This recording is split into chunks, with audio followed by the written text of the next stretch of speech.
Alrighty, hello everybody. My name is Scott Burko. I'm here with Atlas Cruises and Tours, and we are here with Mr. Bill Ott of the 1886 Crescent Hotel and Spa in Eureka Springs, Arkansas. How you doing, Bill? Doing terrific, thank you. Awesome. Very, very good to have you here.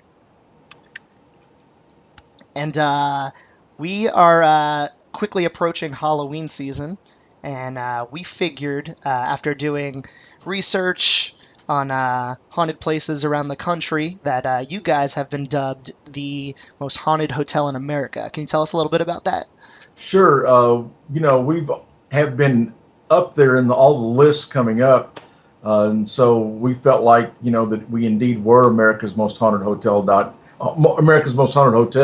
In fact, that's what our website is America's Most Haunted Hotel.com.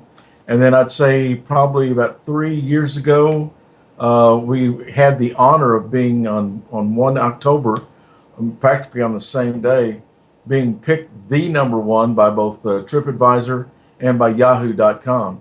And so, we don't have any styrofoam fingers that say we're number one, but we sure do appreciate the honor that people bestow upon us because we do have a good, solid history of being haunted, and but don't take our word for it. I'm going to say about 8 years ago, we had the guys from TAPS, the Atlantic Paranormal Society, the Ghost Hunters program guys.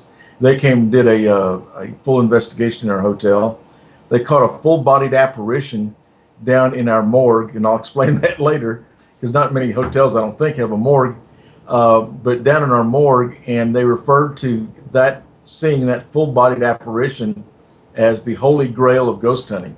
So, it was another big check mark for the most haunted hotel. So we feel fairly confident that we've got a lot of paranormal stuff going on. But I've got to say at the onset, we're a mountaintop spa resort. Most of our business comes from weddings, and then second, probably romance travel, and then family travel, and then group travel, and then meetings and conventions, and those kind of things. And oh, by the way, we also have ghosts. So we're a full working, mountaintop spa resort hotel, a member of Historic Hotels of America, and then as a sidelight, oh yeah, we also have some ghosts hanging around. Right, just a side perk. That's it. Because we've been told by people who are in the know on these things, at least they say they are. They say that ghosts are no more than people who have died that don't know they're dead yet, and that they usually come back to a place that they either they have unfinished business at that place, or they really enjoyed themselves. What we like to think is, since 1886, we've made a lot of people happy, and they've all come back to extend their stay. In fact, we refer to them as guests who checked out but never left. Right, of course. That's awesome. So I will get back to the ghost hunters questions because I have a couple of those for you. Okay, But sure. let's just start off with how long have you worked there, and what is your position? I started with hotel in 1997 when I still lived in Hot Springs, Arkansas. Then I was Central Arkansas sales manager. I moved up here at the turn of the century and became the director of marketing and communications, a job which I still hold. Awesome. So what have you personally experienced anything at the hotel that relates to paranormal activity? I've had two experiences, and I'm one of those guys that trust me. If something happens, or if I see something, or it looks like it, I try to debunk it Right, because if it's not true, or if it's not really, if it's someone on the other side of the wall scratching with their fingernails, I want to know that because right. I'm not going to pass along anything that I know that couldn't be debunked. One of the times we had guys from the old TV program Deal or No Deal. They call their summer road tour. They came down to help. This is a elongated story. Had a contestant who was a Katrina refugee that was living in Eureka Springs. She was on their show. She held her briefcase out to the very end and got $1.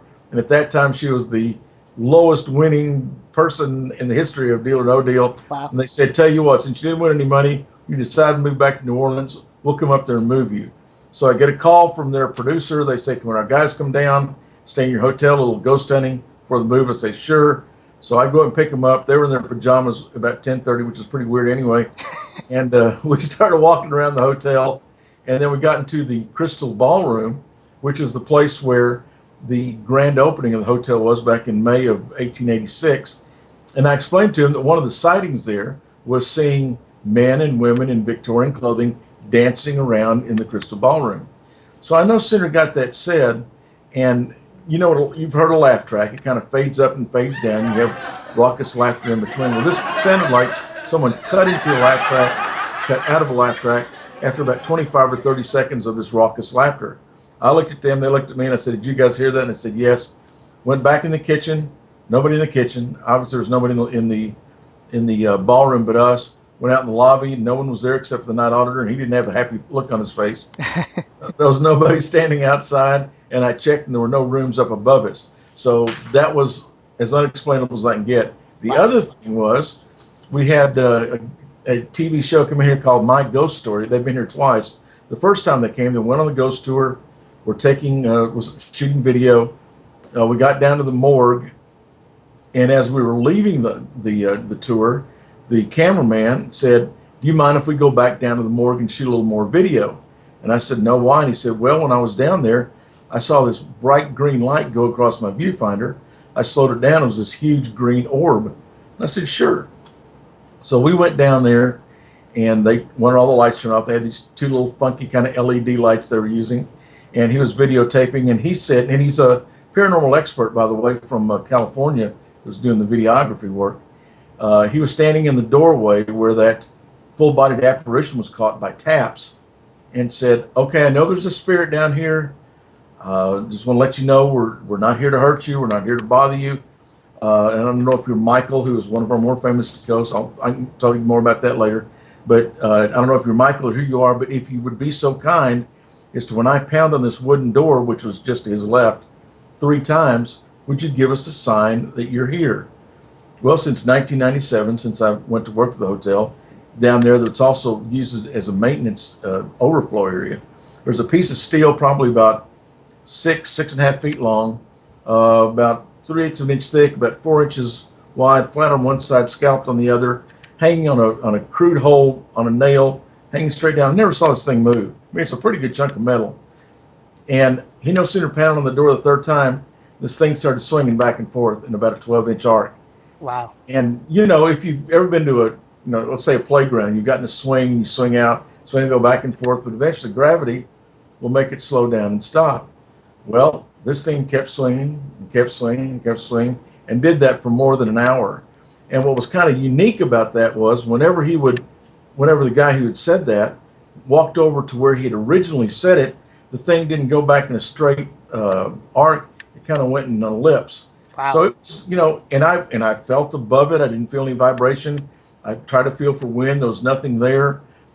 It was on the wall outside where the walk-in cooler is, and we'll talk about that later. But there was no vibrations going on in there. So it was totally a paranormal or unexplainable, let's call it, experience. And so those are my two. I have yet to have one of our spirits.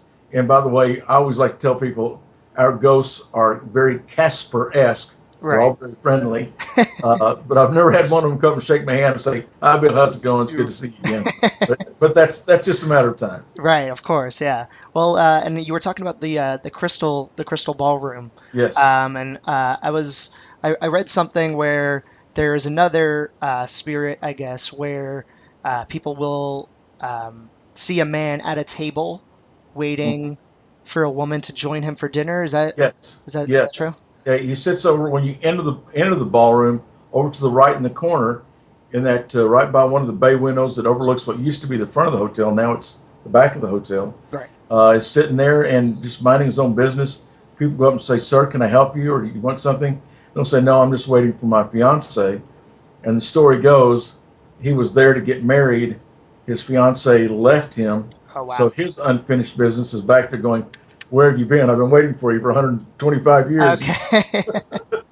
I gotcha. Alrighty. So just one of the many intriguing stories of the hotel. And what's neat about these stories that we'll be talking about and some other stories is it's usually when people check out they'll go up to the front desk person and they'll go, you know, I don't want to say anything, but then they'll tell the story.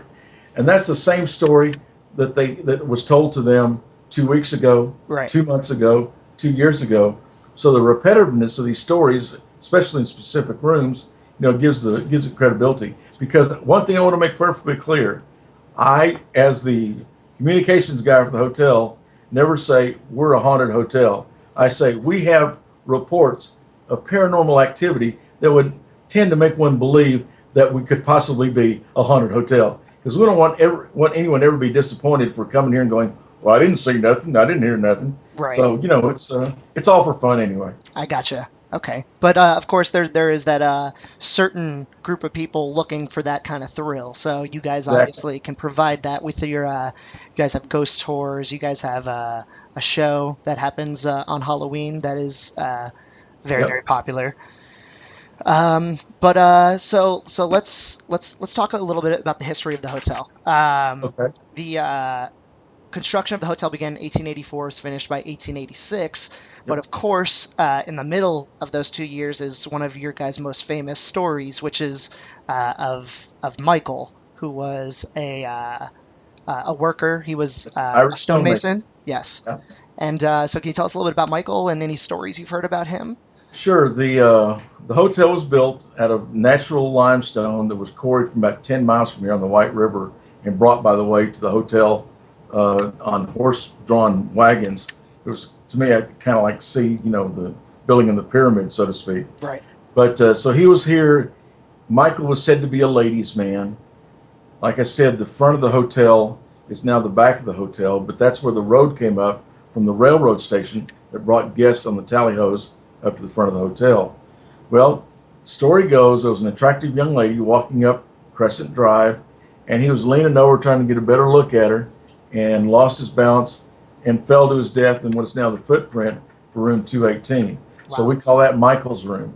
And that's probably our most requested room. That has become so famous, people want to stay in Michael's room.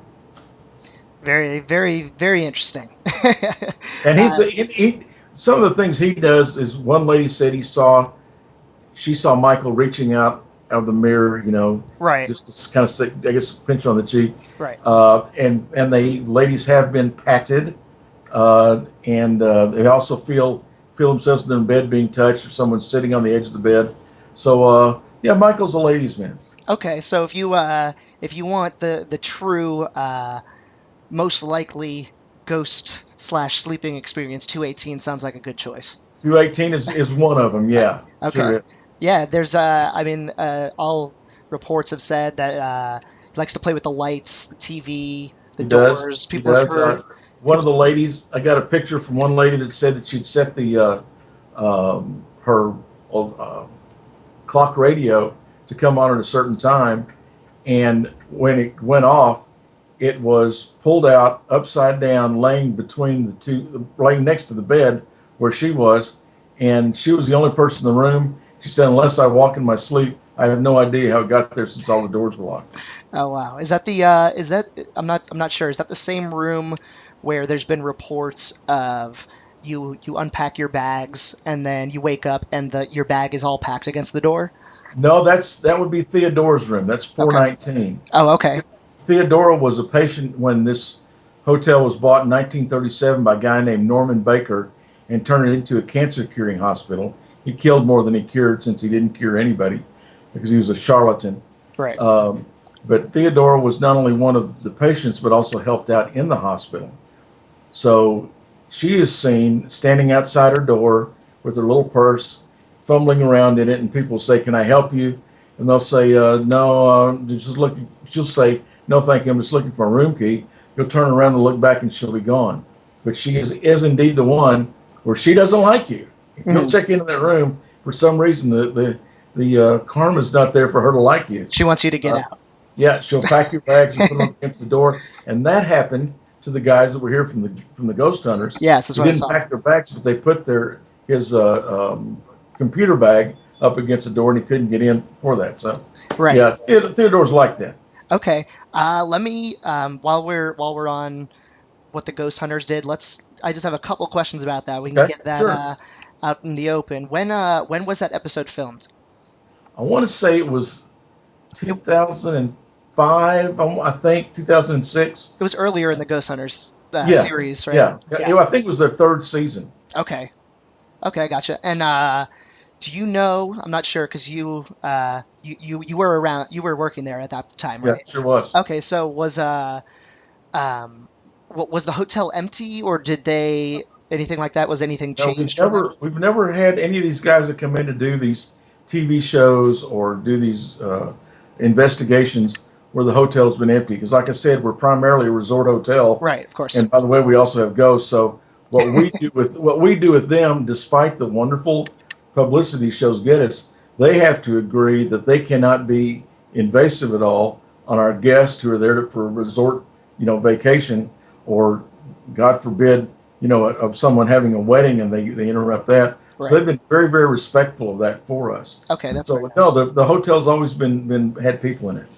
That's awesome. And I'm assuming you've seen the episode, obviously. It was Have it? great because when they debuted it, they saved it. It was so good they saved it until Halloween night of that year, Oh wow. and they played all their other episodes of the first few seasons, one of the marathon things, and then saved ours for 8 o'clock, 9 o'clock Eastern time Wow. to air that one. And we had a debut showing up in our Sky Bar restaurant That's awesome. And they had driven from very far too. They had heard really good things about the hotel and really wanted to investigate it. So from New England. Yeah. wow, it's awesome. Um, has any more research? One of the biggest parts of the episode on ghost hunters was when the apparition was found in the morgue next to, I think it was a safe No, with the it number was two. actually, it's kind of like almost like an athletic locker. Okay, It was just an old green locker, right, and for some reason we don't know, there was at once upon a time someone had stenciled a white number two on there, right. and that's something they couldn't understand why that number two was glowing in that thing because there was no heat or anything for that. But they couldn't explain why the guy was looking. And if you remember the episode, what's really neat is they just didn't catch this thing standing still. This apparition is standing there looking at him like going, Yeah, moving his head back and forth, going, "What the heck are you guys doing here in my house?" right. Yeah, So that was cool. yeah. Definitely one of the creepier parts of the episode Yeah. for sure. The guy with the brimmed hat and Yep. just Yep. yeah. And they did a lot of experimenting down there too when they tried to make a reflection to see if it was that. They couldn't do that. There was no reflections. There was nobody standing in that way, but there was definitely a person there, and he was glowing these warm colors, which is usually the colors that people glow because we're Yep. obviously warm-blooded, and so that's very Yeah. interesting. Like you said, they tried to debunk that every way they could. They Right. opened the door. There were shelves in the locker, so nobody could be standing in it or behind it. So they couldn't do that. So yeah, they tried to debunk it, but they couldn't. It's awesome. Alrighty, well let's move on to some other facts. Okay. Crescent Hotel was obviously opened in 1886, Yep. transformed to a college for women between Yes. 1908 and 1934. Is that correct? 1932. 1932. Awesome. Thank you for the correction. That's okay. I'm here for you, buddy. Yeah. Alrighty, and then in 1937, is this correct? Yep. Norman Baker transformed it into the Baker Cancer Hospital. Baker. We still have the original sign. It's Baker Cancer Curing Hospital. Wow. Yeah, he was falsely advertising even on his sign. Right. Yeah. He was a guy with he was a crazy guy with a miracle cure. Right. Apparently. Yep. That Yeah. It's, with corn silk and watermelon seeds right. and peppermint and oh yeah. He called his. I think if I remember, right, it's called his magic formula number 5 or something like that. I don't Right. know what the heck happened to the first four, or if he had a number 6, but 5 sure didn't work. Yeah. Exactly. And he didn't test it out on himself apparently No, because no. eventually he died of cancer. He Apparently. did. That's what He I. because he was convicted in late. He was arrested in late 1939, convicted in January of 1940, and sentenced to 4 years at Leavenworth and a $4,000 fine, which didn't mean much to him because from all the records that we can find, he took his take home from his few years here at the Crescent was $4 million. And Wow. if you take $1939 and compare Yeah. them to now, 4 million is not too bad. But you're right, he did take them, went down to Florida, bought a yacht, and as poetic justice would have it, he died of cancer on his boat. Karma, right? You betcha. Well, he's been dubbed many things. Apparently, he had a radio show. He was a vaudeville magician, millionaire. No medical experience, though. Yep, no, none whatsoever. And he also invented the calliophone, which was like a carnival, not a steam organ, but it was uh, air pumped, and so he invented that too. So the guy was brilliant, Right. but brilliant to a fault, I guess. Absolutely. This is a historic landmark, and people get to stay here. So we call it making lifetime memories. You're not just spending the night. You're making a lifetime memory by actually spending some time in a historic landmark.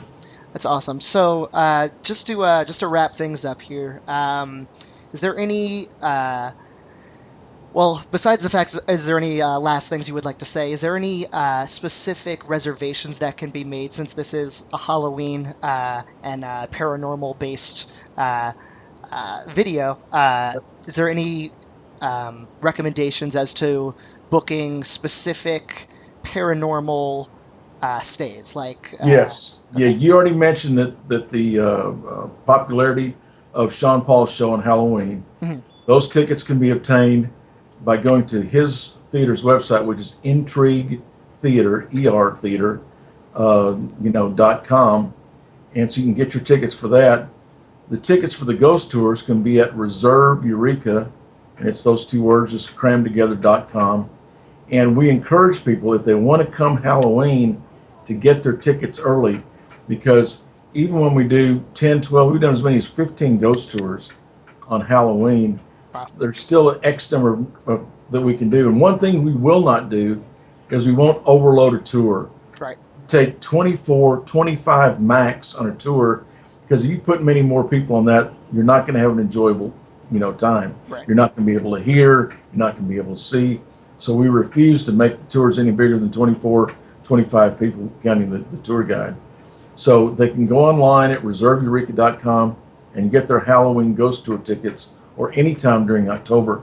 The great thing about our hotel in October is not only do we have the benefit of Halloween being, people's minds go to ghosts, but also we're here in the Ozark Mountains, and the fall color is gorgeous here. And we're sitting on top of Crescent Mountain, overlooking the valley, or what we call them here in the Ozarks, them hills and hollers. And and you've got this beautiful fall color, which brings people. And then you've got the paranormal aspect of our hotel, which brings people. That's our most popular month for brides to get married. So yeah, if you want some ghost tour tickets, especially during October, I'd call and get those right now and say we want to come on this date and reserve us some tickets. Absolutely. And what about for people who are looking to for their rooms, if they would like to stay in, say, Michael's room or something like that? Is there Oh a yeah, specific yeah, way of going about yeah. that? What I would do is, if you definitely want to stay in Michael's room, you're thinking about October, I would have a pretty open calendar. Yeah. And you can go to crescenthotel.com and go online, or you can call our toll free number, 1 800. I never call it anymore. It's okay. I have it right here. It's 855-725-5720. There you go, what he said. Uh, but you can say, I want to stay in room 218, which is Michael's room, or Theodore's room, which is 419, or the lady in the nightgown, that's one of our luxury suites, room 3500. And if you're room specific, say, what nights in October do you have it open, or here are the days I'd like to come, is it open? Because Right. I guarantee, in just another week or so, all the dates are going to be gone. Right. Absolutely. Alrighty. Well, Bill, Mr. Odd, it was a pleasure speaking with you. This is Yes, sir. Good this talking to is you. this is the very first interview of its kind that I've ever done. So it was definitely an experience for me. I just had a thought. Since you're into tours and cruises, Yeah. let me see if I can get our ghost tour guide people Okay. to convince some of the ghosts to go on a cruise, Yeah. and then you can say sail the crystal blue waters with ghosts from the Crescent Hotel. We can intermingle it, and we can You get know, this. I mean, yeah, this whole new business we just there created. you go. Thank you, Mr. Ott. We will be Thank in you. touch, and we will obviously have more information for all of you folks watching to visit the Crescent Hotel to make plans for Halloween to get tickets for the shows. And once again, thanks for being with us, Mr. Ott. It's been great talking to you. Thank you. All righty, with Atlas Cruises and Tours, my name is Scott Burko. See you soon.